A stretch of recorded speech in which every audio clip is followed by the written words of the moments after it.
Yes, magandang umaga po sa inyo, Sir Benjo. Yes, Ma'am Angela, good morning po at Mano Ted, magandang umaga po. Mopay nga, good morning. Okay, thank you po for joining us today. Tanong ko lang po kung ano po yung inyong reaksyon dito po sa kalalabas lamang na Memorandum Circular number 52 ng ating administrasyon. Yung mandatory po na papag-recite nitong bagong Pilipinas Hymn at Pledge. Your reaction on this, sir? Well, unang-una po no, yung practical side po nito no, sobra pong hahaba no yung ating pagisimula po nung flag ceremonies natin no, araw-araw. Madadagdagan po ito nung more than 4 minutes no.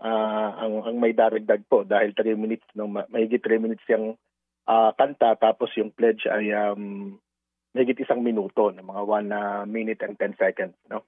So this is on top of napakarami na po no. We have so many kumbaga preliminaries no bago po magsimula no. We have a prayer no, although optional no, but then lahat naman ng schools ay nagdadasal po no. We have lupang hinirang, panatang makabayan ano po, meron po tayong kani-kanya pa no. Halimbawa sa Metro Manila meron tayong NCR hymn no. Sa amin po sa Caloocan, meron kaming Caloocan hymn, tapos meron pa kaming school hymn ano po doon sa school namin ano. Napakarami po niyan ano. At sa atin po sa mga government employees, meron pa rin po kaming yung panunumpa ng lingkod bayan no. Oh, not to mention yung panunumpa sa Watawat no, kasali pa po yan ano po. So medyo marami po talaga no. Panatang makabayan, nabagit ko na yata no. Opo. So ganun po karami no yung ating kaya on the practical side, haba po no. So in essence po, Sir Benjo, kayo po ay tutol dito. Yes, ma'am no. Pero more than the practical side po no, medyo ano talaga to no, mukhang ginawa ito no para sa propaganda. Ano po, at hindi namin nakikita na ito ay mag-instill ng patriotism o nationalism no. Hindi kami naniniwala na yung nationalism or patriotism ay maituturo natin no sa ating mga anak, sa ating mga bata no sa pamamagitan ng mga ganitong kanta. No, talagang medyo inabot ko pa naman po no because nag-aaral ako nung grade 1 ay 1985 no. So medyo naririnig-rinig pa natin po 'yan no. Yung awit no nung panahon ano bago ang EDSA revolution ano po. At parang ganito yung pakiramdam no. At yun din yung sinasabi ng ating mga matanda at ng ating mga kasamang guro po no doon sa aming agad po kami nag-convene no yung aming National Council kagabi no. At ito po yung nagiging sentiment. So sa tingin namin this is unnecessary and impractical and hindi na dapat po na ipatupad pa. Okay. Sa ngayon ho ba, Sir Benjo, ano ho ba ang ating sinasambit sa ating pong flag raising ceremony after the national anthem dito po sa usapin po ng panatang makabayan? Ito ho ba ay tinutupad pa ng mga pampublikong paaralan? Ay opo, no, kasi nasa ano po yan, ano, yan ay bahagi po manoted ng ating polisiya sa Department of Education. Ano, meron po tayong DepEd order no, na nagsasabi no, na dapat po lahat ng yan ay i-observe po natin. No, yung ating panatang makabayan, ano po, yung panunumpa no, ng katapatan sa Watawat. No, kasama rin po yan. No, at may iba pa. No, although yung iba ay optional. No, optional naman po yung iba. Gaya yung binanggit ko kanina, yung prayer. No, at yung mga local na mga hymns. No, may problema natin dito sa mga probinsya na may probinsya tapos meron ka pang munisipyo no?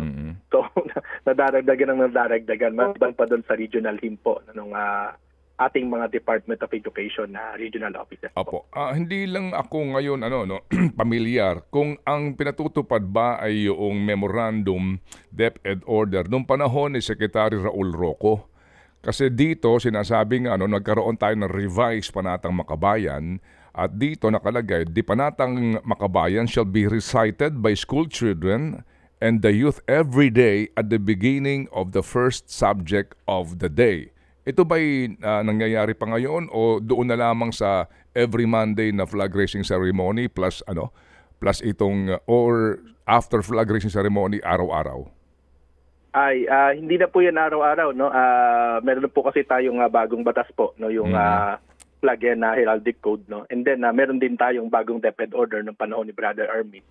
No? So weekly na lamang po ito, no? Weekly na lamang po ito, no? So Monday yung flag raising at yung flag lowering po every Friday po. Okay, sige. So kasi ang amin tinakalakihan dati, kung naalala ko pa ng tama, bagamat yung flag raising hindi naman din nangyayari araw-araw, ano? Yung ating pagkakaroon ng seremonya sa school, pero yung Panatang Makabayan mukhang araw-araw sa classroom, no?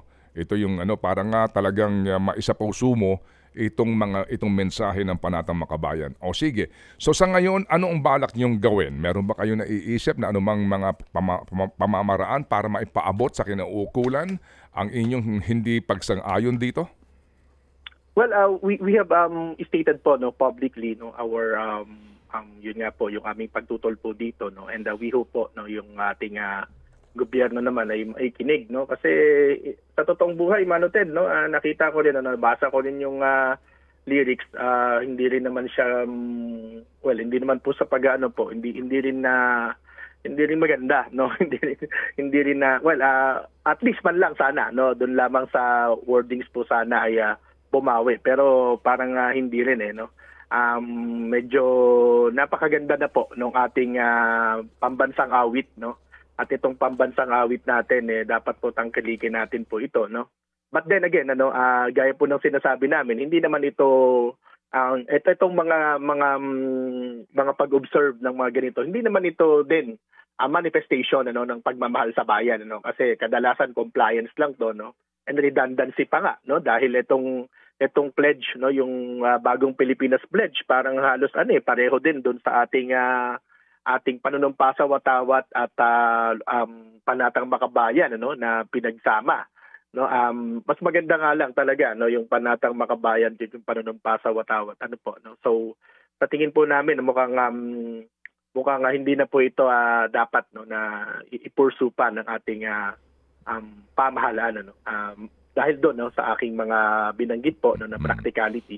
And of course, hindi talaga siya natin, ang importante, Mano Ted, ang hamon namin sa gobyerno, no, ang hamon namin sa mga namumuno sa ating bansa, no, ipakita, no, yung pagmamahal sa bayan, no, doon sa mga bata sa pamamagitan ng pagsasaayos ng mga pulisiya, no, pagmamahal sa pag-uphold sa karapatang pantao, no, yung pag-uphold, no, doon sa social justice, no, at seryoso na labanan yung korupsyon, dahil yung anong pinapakita ng mga leader natin sa itaas, no, yan po yung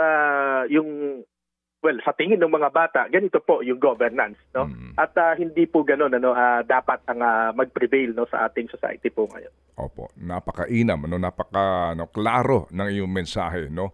Leadership by example, kung ano ang nakikita ng mga bata sa nakatatanda, lalo na sa mga opisyal ng gobyerno, yun ang kanilang tinatangkilik o sinusunod. Kaya anuman ang ating ipabigkas sa kanila na anumang mga panata, ay walang kabuluhan.